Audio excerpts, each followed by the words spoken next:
Here we go now. Batman scoop on the mic. Mix in the mix on the wheels of steel. This is what I was fucking born to do. Let's go. Bonjour à tous, bienvenue dans ce nouveau numéro d'Actualis saison 2 épisode 17. Donc l'équipe étant partie en vacances et notamment le patron Baptiste, c'est pour ça que je vais le remplacer le temps de cette émission. Mais à part ça, rien ne change, on a une super équipe aujourd'hui. Je vais commencer à ma gauche avec celle qui vole mon travail pendant que je vole celui du boss, c'est Marie, bonjour. Oui, salut, c'est avec plaisir que je vole ton travail. Avec plaisir, tu nous fais quand même un petit moment, on va parler de télé. Oui, c'est ça, on va parler de télé. À ma droite, celui qui n'oublie pas les paroles, mais attention uniquement en langage soutenu, c'est Edouard. Salut. Salut. Alors toi, tu vas nous parler littérature aujourd'hui.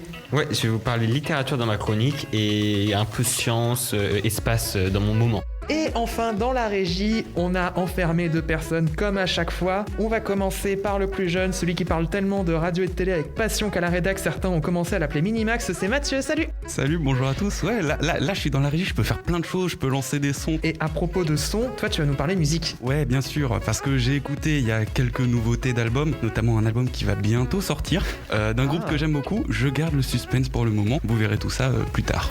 Et enfin, celui qui devait me remplacer, qui a été remplacé et qui a finalement remplacé le remplaçant pour me remplacer, c'est Dorian, salut. Salut à tous. Et oui, c'est dire le bordel que c'est chez les quizers, donc toi, tu me remplaces au quiz. Exactement, aujourd'hui, un nouveau rôle, on essaye, on tente des choses. Ouais. Quand on sait que certains considèrent que t'es le pire quizzer, j'ai très peur. Oh, je vous ai concocté un petit quiz à ma sauce, on va dire. Super. J'ai très hâte de voir ça, mais pour l'instant, on ne change pas les bonnes habitudes, c'est l'heure des moments de la rédac.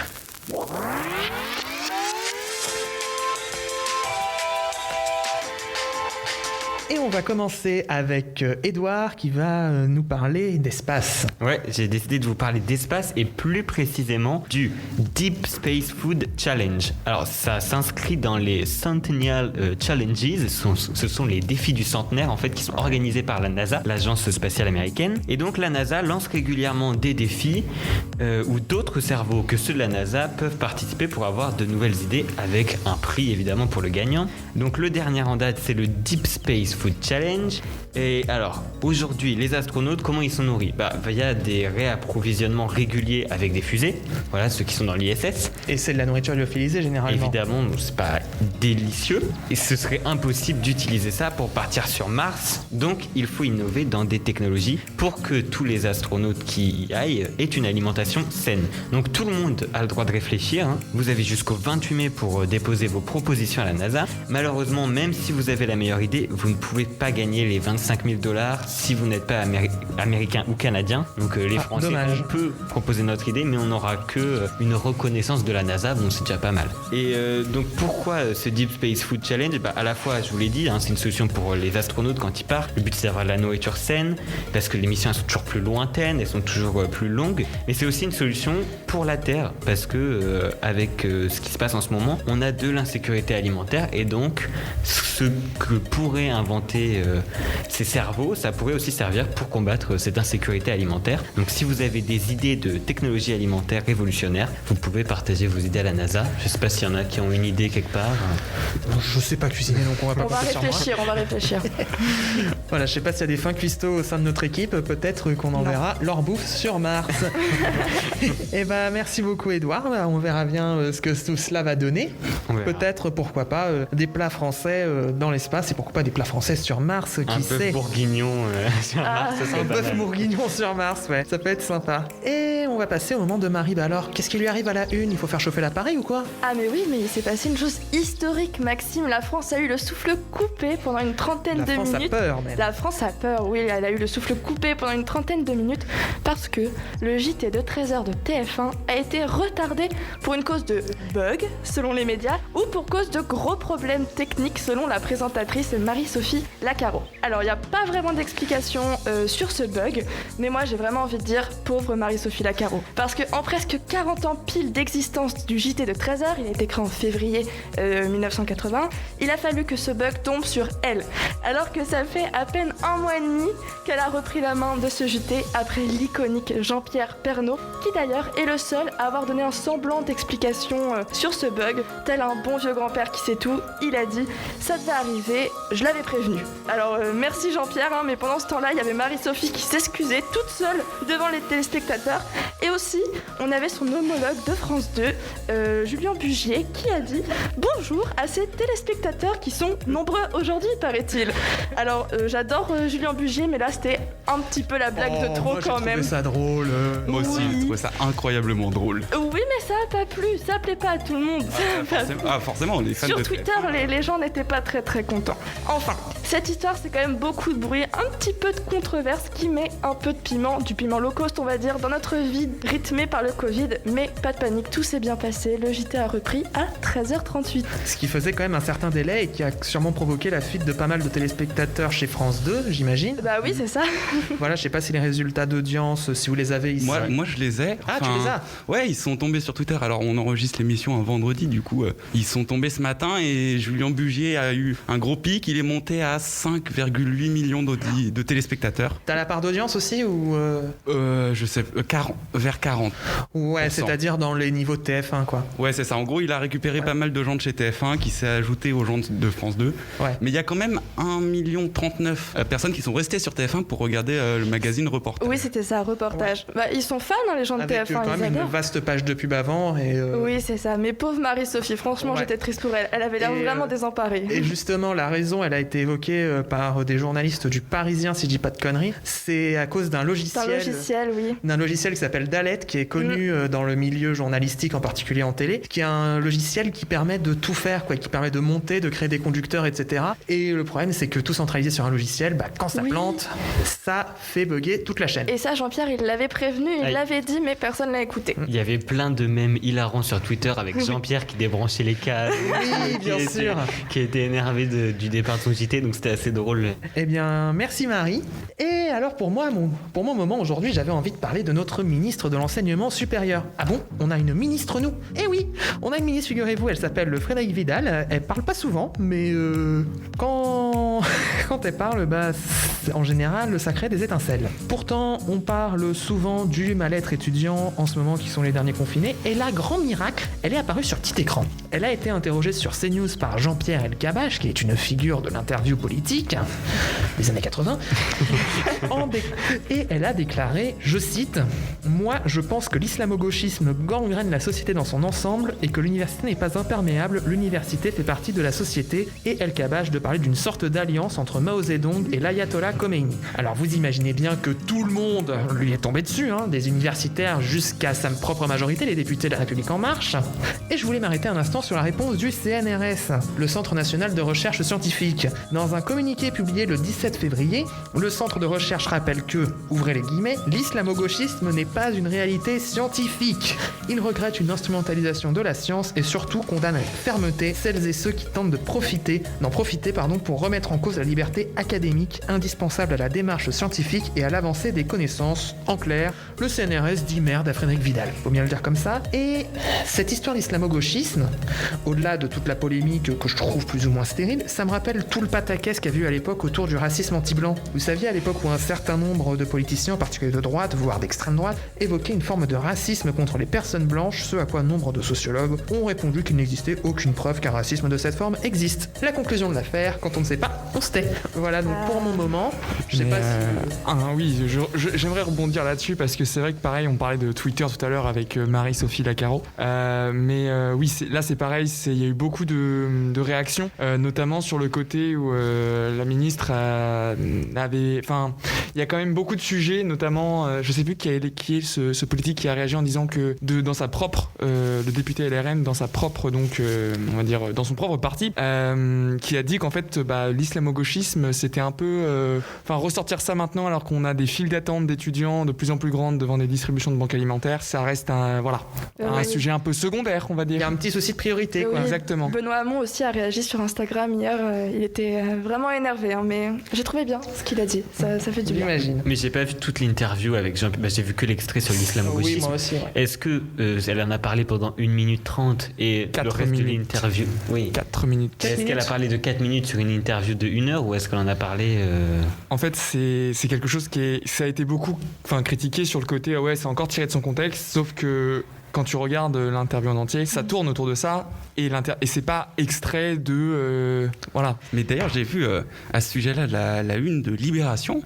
Donc hier, à l'heure où on enregistre ce podcast, donc ce sera jeudi dernier pour vous. Jeudi dernier, voilà. Et vraiment, genre, il y a une belle une islamo-gauchisme. Vidal perd ses facultés. Bien évidemment, un magnifique jeu de mots, comme on connaît bien Libération. Et il y a notamment une interview de Thomas Piketty très intéressante là-dessus, qui a tout simplement demandé la démission de Vidal. Et on va terminer ce petit tour de table avec Mathieu qui va nous parler de musées. Bon, j'imagine que tu n'y es pas allé récemment, vous non plus. Non, moi je voulais vous parler de musées fermés qui ont réouvert puis qui sont refermés. C'est compliqué. L'histoire, elle se passe à Perpignan. En ce début d'année, début février, le maire affilié RN de la commune, Louis Alliot, autorise par un arrêté municipal la réouverture de 4 musées. Cette dernière se faisant à l'encontre du décret gouvernemental d'octobre 2019. Voilà. En 2020, la situation n'est pas si grave que ça, enfin quand même. Et donc du coup, les musées ont été réouverts avec le respect des distances, etc.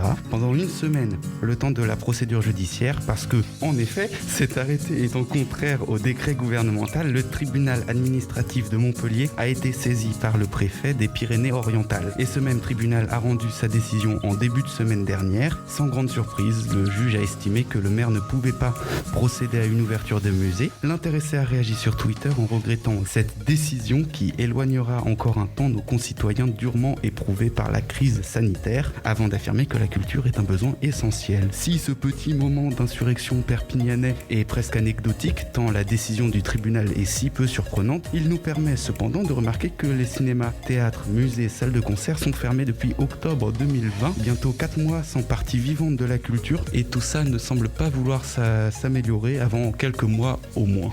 Et oui, pourtant, la France fait quand même figure d'exception au sein de l'Europe avec en Espagne où on a des concerts qui se passent assez bien, où les musées sont ouverts, où il y a des pièces de théâtre. En Belgique aussi, les musées sont encore ouverts, si je ne m'abuse. Ah oui ? Absolument. Oui, bien sûr. Il n'y a pas eu de... Ah, je les envie. Ils ont beaucoup plus de distanciation. Enfin, les règles sont plus strictes au niveau des personnes, mais les lieux de culture...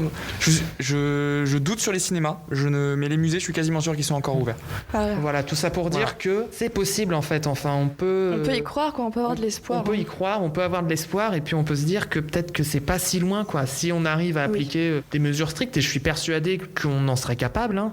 Justement, on en parlait il y a quelques temps, les victoires de la musique pourraient faire office de test justement pour un concert à grande échelle, où on fait office de test. Je crois. C'est passé. Hein. C'est passé. Je parle sous votre contrôle. Oui, c'est passé. Mais apparemment, il n'y a pas eu de soucis, enfin je crois pas. Non, je crois pas. Mais Roselyne Bachelot me donne espoir, moi, avec les festivals, etc. Elle a dit qu'en mars, il me semble, il y aura des tests de concerts. Alors, du coup, je crois que c'est 5000 personnes, tous assis. Et apparemment, il y en aura un notamment à Marseille. À Marseille. D'accord. Marseille et Paris, je crois, c'est. Ok, très bien. Eh bien, merci Mathieu pour ces moments autour des musées, et merci à vous pour vos moments qui étaient tous plus intéressants les uns que les autres. Et on va continuer dans la culture avec la chronique d'Edouard, on va parler littérature.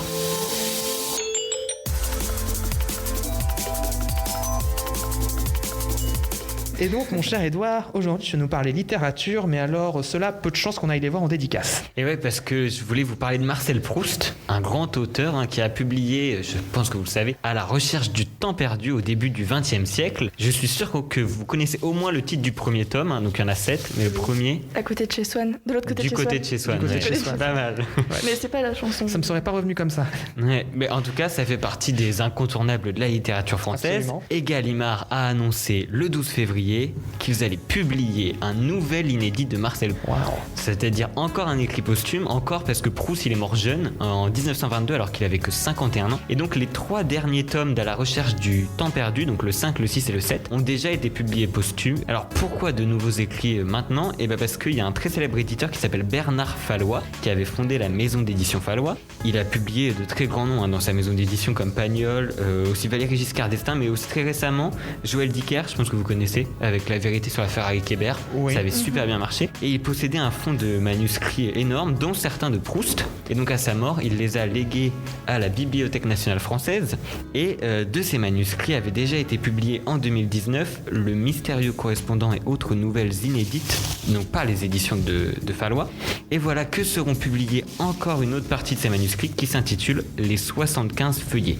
Alors cette fois-ci c'est par Gallimard et c'est attendu pour le 18 mars. À quoi s'attendre ? On sait pas trop, c'est assez flou, mais alors ça permettrait d'apporter de quoi réfléchir sur la recherche du temps perdu. Ça a été écrit en même temps en fait que le début du roman. Et alors selon la maison d'édition, ça donnerait, attention je cite, un accès à la crypte proustienne primitive.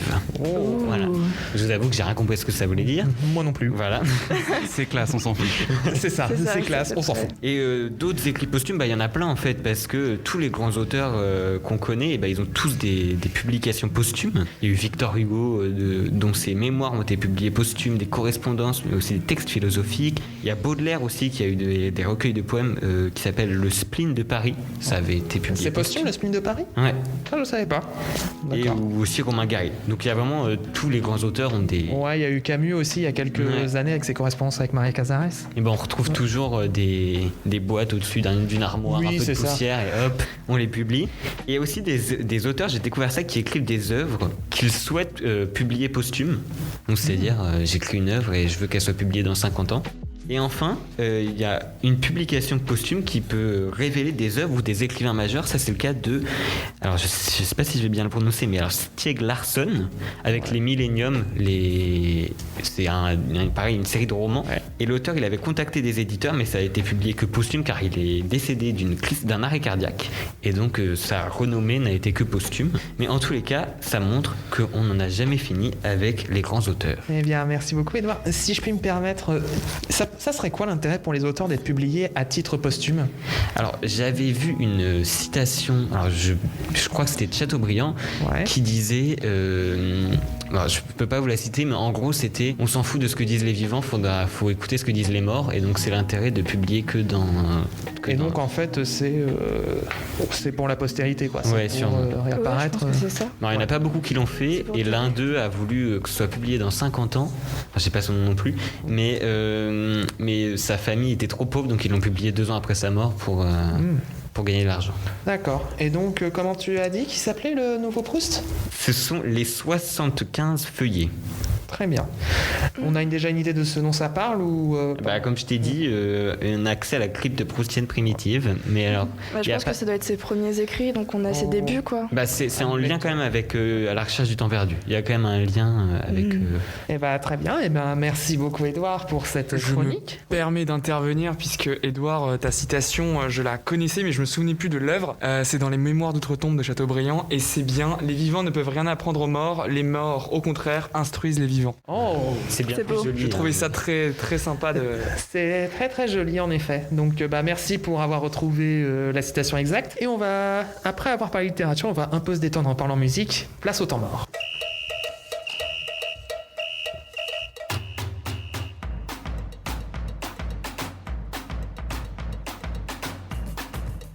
Alors, comme je le disais, on va parler musique. Est-ce que tout le monde ici sait ce qu'est une setlist ?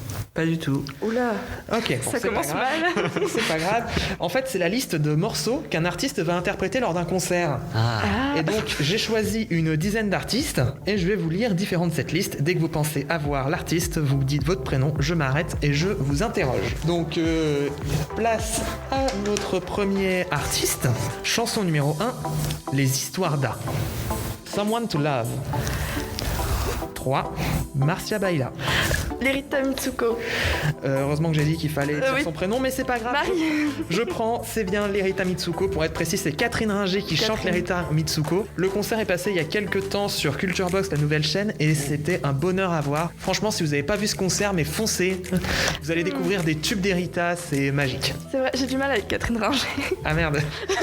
mais j'irai voir par curiosité. Le personnage est étrange, mais les chansons, ça envoie du lourd quand même. Voilà, et puis pour les autres chansons, il y avait Y'a de la haine aussi que j'aime bien, Don't Forget the Night, Jalousie, Ding Dang Dong, Running at Your Bell, que j'ai découvert avec ce concert. Et ça se conclut sur C'est comme ça, qui est clairement le tube d'Erita Mitsuko. Ça, j'aime bien. Allez, c'est parti. Donc, premier point pour Marie. On enchaîne avec le deuxième artiste, titre numéro 1, Pray for Me. 2. Starboy. 3. Party Monster. 4. Reminder. Les plus connus, ils arrivent à la fin. Ouais, bah, 5. Six Feet Under. 6. Low Life. 7. Might Not. 8. Sidewalks. 9. True Love. 10. House of Balloons. 11. Secret to the World. Non, Belong to the World, pardon. 12. Secrets. 13. Can't Feel My Face.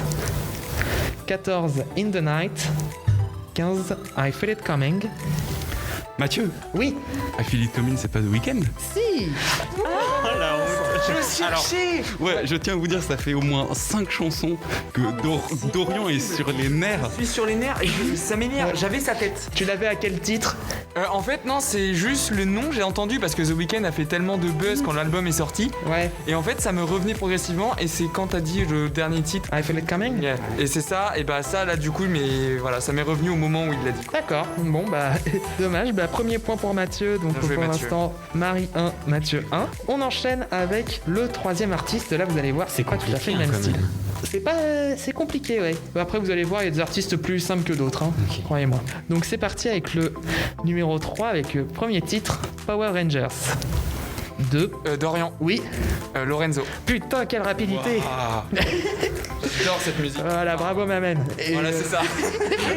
voilà, après, dans les plus connus, il y avait aussi Quelque chose en 3, Dame Dame Deo en 6, Impec avec Vladimir Cauchemar en 8, Pardon, et je l'avais concluait sur une chanson dont je peux pas dire le titre sous peine de perdre la monétisation que l'on a déjà pas. Donc pour l'instant, un point pour Marie, un point pour Dorian, un point pour Mathieu. Pas de panique Edouard, il reste encore pas mal Ouais, d'artistes. ouais, je Tu peux te sens. rattraper. C'est parti avec le quatrième artiste. Alors celui-là c'est assez facile je pense. Hein. On commence avec le premier titre, Ice Cream. Marie.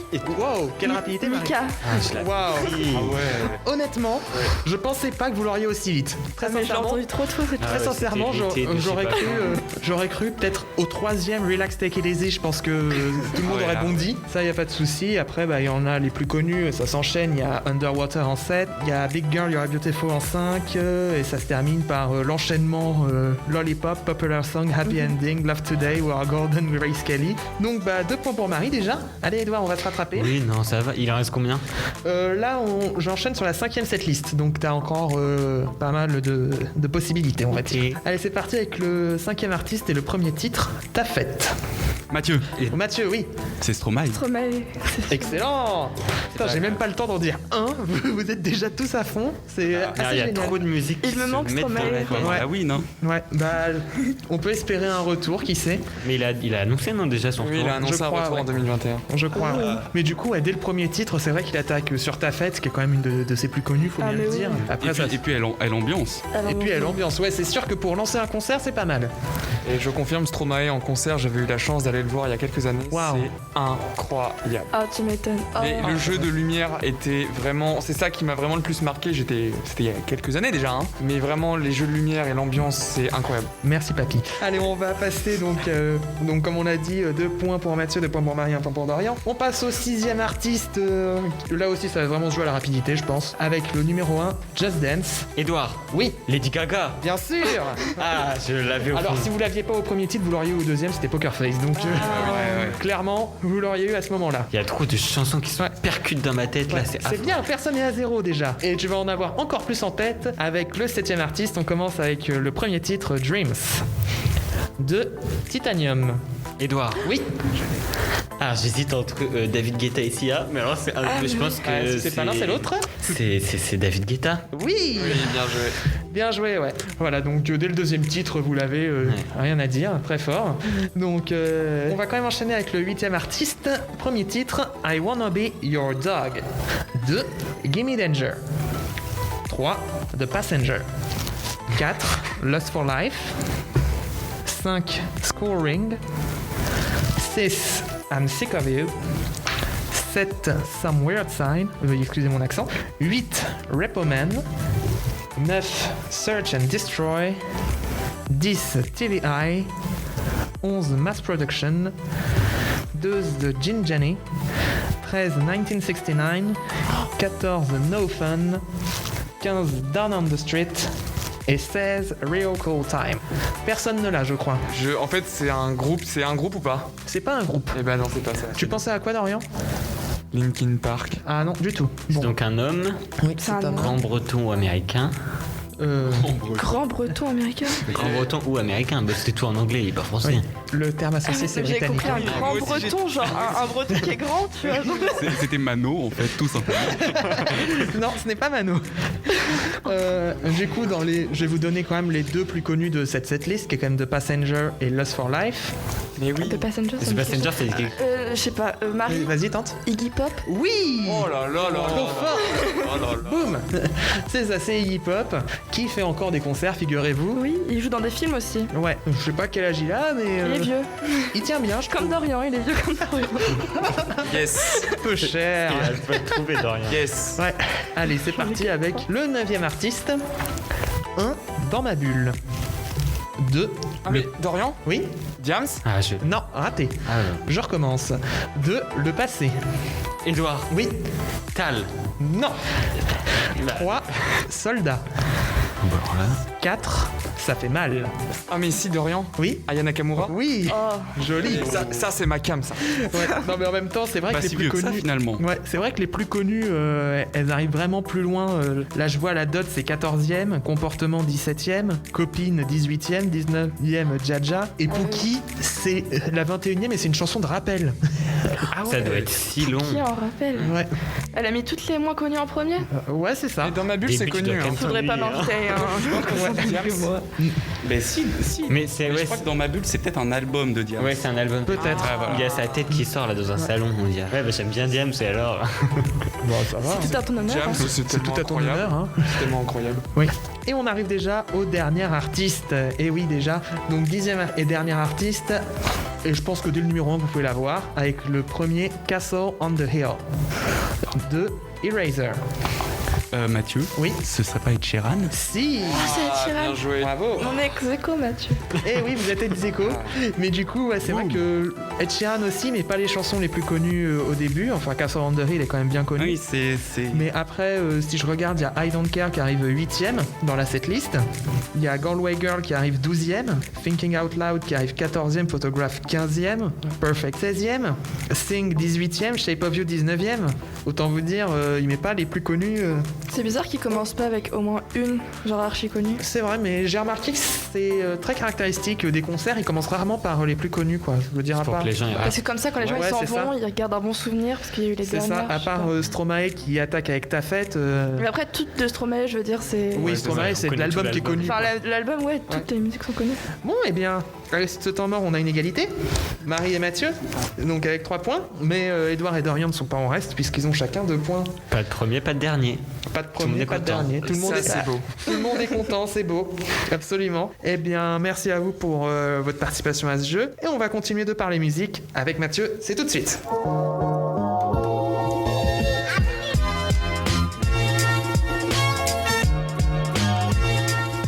Et alors aujourd'hui, Mathieu, tu t'es mis en tête de renouveler un peu nos playlists. Je te laisse la main. Oui, aujourd'hui je voulais vous parler de quelques sorties d'albums et de bandes originales. Une bande originale, ce sera à la fin. Et commençons par un palais d'argile qui n'est pas encore sorti, mais c'est pour bientôt. Depuis mars 2020, les mondes d'avant et d'après, l'ancien monde, le nouveau monde, sont dans les bouches de tout le monde et le groupe Feu Chatterton nous en livre une interprétation propre à eux-mêmes.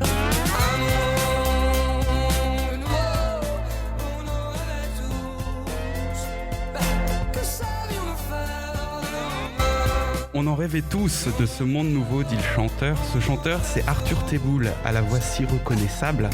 Sa voix, c'est l'un des instruments du groupe qui arrive avec cette sonorité si particulière. Le groupe, né en 2011, est particulièrement connu durant la dernière décennie avec des titres tels que La Malinche, Côte Concorde ou encore Boeing. Leur dernier album date de 2018 et je vous invite à l'écouter tout comme je vous invite à écouter leur futur album qui sortira en mars, Un palais d'argile pour un groupe pop-rock définitivement ancré dans le monde nouveau.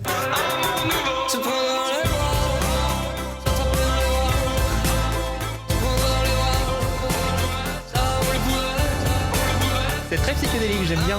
Ouais, Feu Chatterton j'adore aussi. Et donc Palais d'argile, album de Feu Chatterton du coup sortira le 12 mars. Et le premier single Monde Nouveau est déjà disponible sur toutes les plateformes. Et continuons dans les groupes de cette dernière décennie avec Thérapie Taxi qui nous a offert en ce début d'année un album au nom évoquant. Cet album, c'est Rupture de merde. Mais tout le monde le sait.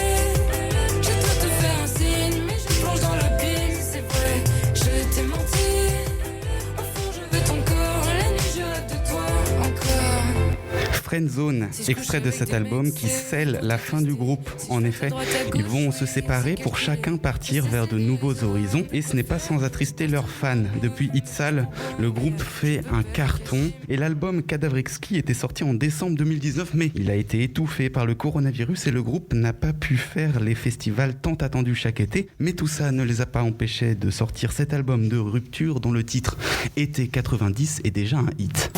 Et si le soleil se lève sur les autres, je sais que c'est moi qui ai chassé les roses. Amour d'amour, tu le sais, c'est ma faute. J'ai bien trop peur pour casser les choses. On va s'en tenir simplement à nos rôles. Thérapie Taxi espère pouvoir faire leur tournée d'adieu cet été dans les festivals de France et leur album Rupture de merde est sorti en janvier. Je vous invite à l'écouter. Et Ce sera grand plaisir. Ah bah, Ça envoie du lourd. Hein. Ah oui, c'est sûr. Et du coq à l'âne, je vous propose d'écouter la bande-annonce d'une série qui bat des records. Une série réalisée par le duo Toledano-Nakash dont la BO est signée Yuksek.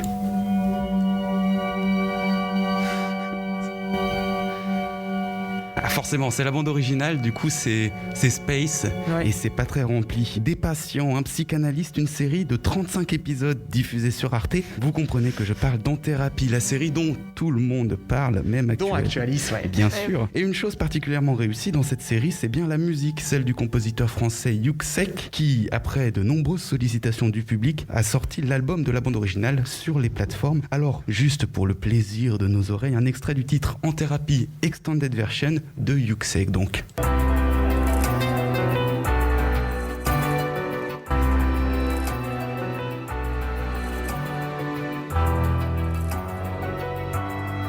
On retrouve bien le côté psychiatrique, je trouve.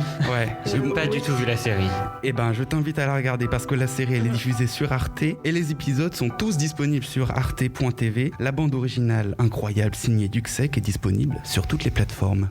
Merci beaucoup Mathieu pour ces petites recommandations. J'imagine que on va pouvoir chacun d'entre nous refaire nos playlists quelque peu. Allez, on termine. On a écouté de la musique, maintenant on va jouer. Place au Maxi Quiz.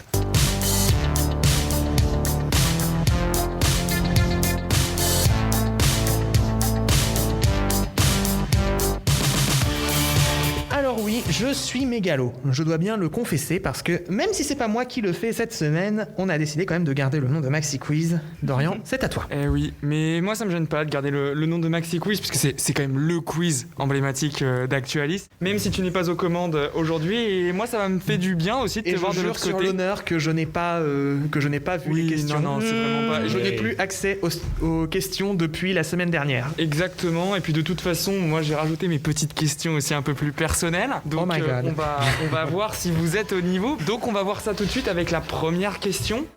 C'est une question, je dirais, en fait, d'actualité, puisque cette question m'est venue ce matin. Hier soir a eu lieu le Classico sur League of Legends. Savez-vous quelles sont les deux équipes qui s'affrontent lors de ce Classico ? Vous n'avez absolument pas entendu parler ? Non. C'est des équipes. C'est deux équipes, c'est deux structures de gaming. C'est pas des villes, c'est pas des noms de villes. Non. Alors je dis les seules équipes de e-sport que je connais, genre Solari contre la K-Corp. Et c'est une bonne réponse. Oh my god, ouais. Il est très fort. Alors c'est assez étonnant que tu connaisses seulement ces deux-là, puisque c'est vraiment, en fait, c'est devenu le Classico donc, de ce League of Legends dans la LFL, donc un peu la compétition de League of Legends française. Et en fait, pourquoi c'est devenu un classique ? Car ce sont deux équipes avec d'énormes communautés et qui en fait se chambrent énormément sur Twitter avant l'annonce des Classicos. Et il y a eu énormément de réactions avec des vidéos où on voit Kameto, le streamer de la K-Corp, totalement explosé de joie. Voilà. Moi je connaissais League of Legends, je n'y comprends absolument rien, mais je vais sur ces lives juste parce que c'est un spectacle qui est incroyable. Donc voilà, j'avais envie de vous faire découvrir ça à travers cette petite question. Et on va donc tout de suite passer à une question plus simple, j'espère pour vous. Une question histoire. Sur quelle île Napoléon Bonaparte a passé les dernières années de sa vie ? Max en premier. Yes, Sainte-Hélène ? Oui, c'est exactement ça, c'est l'île de Sainte-Hélène. Donc c'est un îlot. C'est l'île, c'est le Canada, mais c'est pas vraiment une île. Exactement, c'est On pas l'a vraiment une île. retrouvé sur le dos d'une baleine. On l'arrête pas. Tu vois, on l'arrête plus, voilà, on a la liste Céline et c'est parti. Mais non, mais c'est un truc sur Napoléon, c'est célèbre. Hein. Vous connaissez pas? C'est vrai? Non, non, Sur mais moi, niveau chanson sur Napoléon, je suis resté à Waterloo, I was defeated during the Non, mais war. ça fait Napoléon est mort à Sainte-Hélène. donc ouais, l'île de Sainte-Hélène, un îlot où l'ont exilé les Anglais en 1815 après la défaite de Waterloo et donc son abdication. Et donc un point pour Mathieu et un point pour Maxime. On va passer maintenant à l'estimation, une estimation que je tire de mes questions secrètes. Combien de langues officielles sont parlées et reconnues en Bolivie? En Bolivie. En Bolivie. T'es allé chercher ça Et donc où? Mathieu, tu vas commencer. Oh bah je suis pas dans... espagnol. Non, combien? C'est pas un Je te tour de demande table. pas toutes les langues. Pardon. Déjà, faut savoir. Non, sinon on est encore là demain soir. Hein. 20. Ok. Au pif, vraiment. Marie. Alors il a dit 20, je vais dire 18. Moi je pense que c'est plus, je dirais 30. Ok, Mais Edouard. on n'a pas. Normalement, il y a une ou deux langues officielles, non? Donc les Boliviens, ce seraient des malades. Bon, moi, je vais dire 8. Eh bien. C'est Max qui est le plus proche avec ses 30 langues et t'étais vraiment pas loin du tout puisqu'il y a 37 langues officielles reconnues. Putain, je pensais 37 en plus. Donc c'est vraiment des Non, mais malades. t'as gagné dans Oui, tous les bah. cas. Alors des en malades. fait, il faut savoir que la Bolivie reconnaît comme langue officielle donc l'espagnol qui est le plus parlé évidemment, mais également 36 langues, on va dire d'origine indigène, donc Inca, toutes ces langues-là, comme le Quechua et l'Aymara, ce sont les deux plus connus. Je sais pas si vous connaissez la langue Quechua, notamment qui parlait au Pérou. Voilà, donc c'est 37 langues, c'est donc le pays qui a le plus de langues officielles reconnues, évidemment. C'est comme si on reconnaissait le ch'ti en France, quoi. Ben oui. Ou en quelque gros, sorte, oui, oui. on peut dire ça, oui. C'est comme si on reconnaissait ouais, le ch'ti, le breton, le provençal, la langue des signes aussi. Enfin voilà. Ouais, c'est sûr. Donc voilà, bah Max, ton deuxième point, déjà. Et on va passer par une petite question musique maintenant. Une question rap. Dans quel morceau Orelsan donne-t-il des conseils de vie aux garçons qu'il était il y a des années? Marie, Oui, note pour plus tard, trop tard, note pour trop tard. c'est note pour trop tard, Marie, c'est exactement ça. La Normandie, ouais, Est-ce que tu peux me citer l'album, le nom de l'album peut-être? Fête de famille. Non. La fête est finie. La Non, fête c'est la de fête famille. des finis, ouais. Exactement. Donc c'est Note pour trop tard dans La fête est finie où il profite de ce morceau pour s'adresser à tous les jeunes garçons en leur transmettant les conseils de vie qu'il a pu accumuler. Bien joué Marie. Du coup on est à 2-1-1-0. Edouard, il va falloir se réveiller, que se passe-t-il? Petit coup de mou. Il a la chanson de Napoléon dans la tête. Alors ça, il a pas de Napoléon. Toute la musique qui s'est engouffrée dans mon C'est cerveau, ça, il n'y a plus rien dedans. Ah bah entre le temps mort, la chronique de Mathieu et là, bref, ouais, ça fait Et- du monde. C'est sûr. Et on va passer donc à cette dernière question simple déjà, ça passe vraiment vite. Une question lexique vocabulaire. Attention, je vais vous demander une définition. Qu'est-ce que l'ultra-crépidarianisme? C'est un terme dont on a beaucoup parlé. Alors, l'ultra crépide. Là, j'essaie de découper le mot, tu vois. Alors, c'est crépide. Crépidarianisme. Alors, il y a nisme, Il y a ultra. il y a ultra, ça veut dire beaucoup, il y a crépide. Ouais, il y a Et il y a crépi, ça veut dire que ça implique des murs. Non, il y a crépideux. Crépideux, ça veut dire quelque chose. Crépide. Quelqu'un de crépide. Quelqu'un de crépide, ça veut dire quoi déjà? Mais non, parce que J'ai c'est aucune idée. non, parce que c'est crépidarianisme. Oui, mais Peut-être après- mais non, mais tu crépidarianisme. Ah oui, il y a le mais darianisme. nisme, ça veut dire que ça va être Non, genre c'est le- une idéologie C'est ou le un truc crépida, comme ça, alors, tu c'est vois. le crépida. Je suis pas sûr qu'il Dianisme. faut décomposer le mot. Ok. Ah, c'est. Mais est-ce que, genre Est-ce les que c'est- ultra-progressistes. Est-ce que c'est genre relié à la science? Ça peut être relié à la science et qu'en fait ça a été assez utilisé, ce terme revient un peu à la mode avec le Covid, notamment par rapport aux invités sur des plateaux de télévision. Ça serait pas une histoire de parole unique? Ouais, le fait de voir toujours les mêmes gens. Non. Attends. Ou de. Alors là. Alors, C'est un je suis sûre qu'il y a un truc comportement. avec crépide. Par ailleurs. Ah, j'ai peut-être. comportement. Non, Vas-y, c'est Max. Non, je pensais au fait d'interrompre les autres personnes sur le plateau, Non. mais ça s'appelle le manterrupting. C'est pas le fait d'avoir toujours raison, ou genre de vouloir avoir toujours raison. Ah, on se rapproche de. Il y a une idée de vouloir avoir raison. On est dans l'idée. Vouloir Est-ce- imposer sa science, vouloir imposer sa. On se rapproche. Est-ce que ce serait pas le refus du débat? Ah non, c'est pas le refus du débat. T'aurais eu raison avant, je pense. Ultra Un crépi. comportement sur les plateaux télé. Le fait de pas accepter d'autres opinions. Non mais là vous détournez le truc. On tourne autour du pot. Ouais, c'est ça. Ouais, franchement, vous êtes pas loin du tout. Et faut penser que c'est sur la légitimité des personnes invitées sur des plateaux. Le fait d'être le seul à avoir la légitimité sur un sujet. Non. Ça va trop ça loin. aurait pu. Non, c'est le contraire, c'est de parler de ce dont on sait, de ce dont on ne sait rien. Exactement, c'est ça. L'ultra crépi. Pardon, j'ai du mal à le dire. Ultra crépidarianisme, Ah voilà. c'est le comportement qui consiste à donner son avis sur des sujets à propos desquels on n'a pas de compétences crédibles ou démontrées. Et en fait, c'est un terme qui est revenu beaucoup avec le Covid. Et Brut avait fait une interview de quelqu'un qui expliquait ce terme-là. J'ai plus le nom de la personne en tête. Mais c'était très intéressant puisque c'est un terme qui peut être très utile et qui fait très intellectuel pour pas... Ah ça En c'est effet. sûr. Et j'en profite pour rappeler la conclusion de mon moment. Quand on ne sait pas, on se tait. Exactement, c'est pour ça. Je me suis dit, ça tombe bien que tu aies dit ça tout à l'heure. Et donc Max qui s'envole avec 3 points. Tout le monde s'envole aujourd'hui. Tout le monde s'envole. Ouais. Tout le monde s'envole. Et mais on va quand même faire ce tour de table. Est-ce que vous êtes branché ciné? Un peu. Ça va. dépend. Est-ce que vous êtes branché Oscar? Pas du tout. Ça devient compliqué. Ok. Puisque aujourd'hui le tour de table sera autour des Oscars du meilleur film depuis 1929. Ça devient Oh la très précis. vache. Et donc on va commencer par Maxime puisqu'il a 3 points. Alors, je crois que c'est le seul que je connais, c'est The Artist. Mais c'est pas meilleur film étranger ça? Non, justement, c'était un des rares à avoir remporté le meilleur film. Vas-y artiste, je l'ai pas. En 2012, en Oh, shit. 2011, un truc comme ça. Ça va être. Ah si, pardon, The Artist, je l'ai, il était caché. Pardon, bien joué Max, c'est exactement ça, The Artist. C'est bon pour le premier. On va continuer avec Marie. On va dire Titanic. C'est difficile hein, quand même. Ouais. Ah oui, bah. Parce qu'on entend plus parler genre des meilleurs acteurs. Bah, ouais, Titanic, c'est ça. c'est bon. Et bah dis donc, là je vais prendre l'appel à un ami. Non mais attends. Au pire, je sais ce que je vais faire. Je vais dire le nom d'un film que j'aime beaucoup. Non mais oui, tu fais Et ça. comme ça, s'il passe pas, j'ai quand même fait de la promo. Pentagon Papers. Et Pentagon Papers, ça n'y est pas. T'as vraiment aucune idée, je te laisse une deuxième chance. Non mais je... Attends. Dans la même veine que Pentagon Papers, il y en a un qui est sorti dans les années 2007-2010. Oui. Ok. Désolé, Oh attends, sinon, ça a peut-être rien à voir. Le loup de Wall Street. Ah. Avec ce bel accent, mais ça ne peut que marcher, Mathieu. Et c'est non. Et bah c'est pas grave, mais allez quand même voir Pentagon Papers parce que c'est très bien. À toi, Edouard. Alors, je dirais que celui de l'année dernière, j'ai peur parce que je sais qu'il a reçu meilleur acteur, le mec qui joue le Joker, mais est-ce qu'ils ont reçu meilleur film? Je me le demande.